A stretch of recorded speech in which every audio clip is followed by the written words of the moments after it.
What happens if I embark on this spiritual journey but don't succeed in it? This is his promise to all the good people in the world. It is the original self-development book. For interesting insights on temples, philosophy and literature, subscribe to this channel and press the bell icon for reminders. Hello and Namaste. What happens if I embark on this spiritual journey but don't succeed in it? What if I don't get moksha in this birth? All my efforts will be wasted, isn't it? Arjuna asks Krishna this question. Krishna responds with these timeless words which are a source of strength to good people everywhere. Nahi kalyana krit kaschit durgatim tat gacchati. The doer of good will never come to a bad end, my son, Krishna says. It is worth repeating. Nahi kalyana krit kaschit durgatim tat gacchati. The doer of good will never come to an evil end. We often tend to lean towards cynicism. What is the point of doing good? Ultimately, it is only the evil people who flourish. Whenever the thought occurs to us, we should remember these words from Krishna. This is his promise to all the good people in the world. Krishna says a spiritual seeker will continue where he left off in the next birth. He will be born in an atmosphere which is conducive for spiritual growth. He gives two examples of such conducive environments. He will be born to cultured and prosperous parents or in a family of wise sages. Why does Krishna specifically mention prosperous? That sounds very elitist, you may think. Spiritual pursuit is predominantly an intellectual exercise. That is why moksha is called jnanam or knowledge. A liberated person is called jnani. Any intellectual pursuit is a luxury.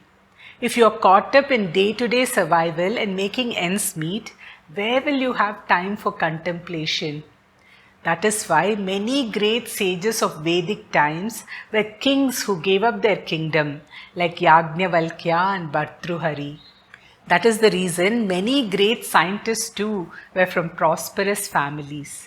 However, this is not a necessary condition.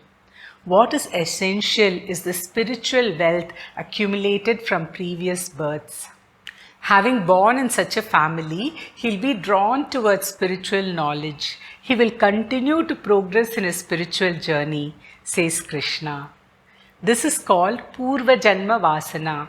The things we constantly think about in one birth will follow us to our next birth. That is why each of us have certain interests right from our birth. That is why siblings born to the same parents may have widely different inclinations.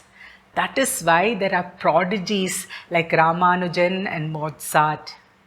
There is a beautiful story in Panchatantra that illustrates the influence of Purvajanma Vasanas. There was once a sage living in the Himalayas. One day he spots a baby rat in his cottage. He changes her into a baby girl and brings her up as his own daughter. When the time comes to marry her off, he presents her with highly eligible suitors. He offers to marry her to the sun god, Surya Devata. She refuses to marry him. She says, "This guy frightens me. He's so bright, I can't open my eyes in his presence."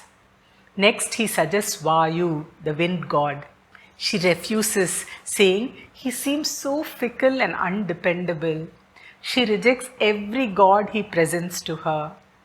One day, she spots a rat digging a hole in the mountain. She tells the sage, "Oh father, look how powerful he is. He's conquering this mighty Himalayas with just his teeth. I want to marry him." Even if you're presented with the best of opportunities, your vasanas will determine your choices. Buddha is a great example of this. All of us witness birth, death, old age and disease throughout our lives, yet we don't change our ways. For Gautama, it took only one encounter with these things to give up his world and embark on a spiritual quest.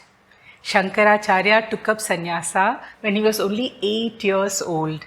In a short lifespan of 32 years, he wrote so many brilliant books, established mattas across the country, and traveled the length and breadth of India.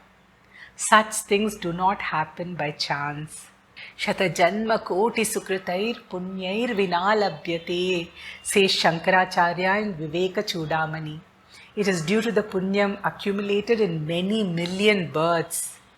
Durlabam trayame vaitat devanugraha hetukam manushyatvam mumukshutvam mahapurusha samshrayaha. There are 3 things that are incredibly rare and happen only because of God's grace: human birth, longing for liberation, and association of great people who can inspire us and guide us in the right direction. So Krishna says to Arjuna, don't ever worry that your spiritual efforts will be wasted. Before I end the 6th chapter, I want to share 2 of my favorite verses from this chapter.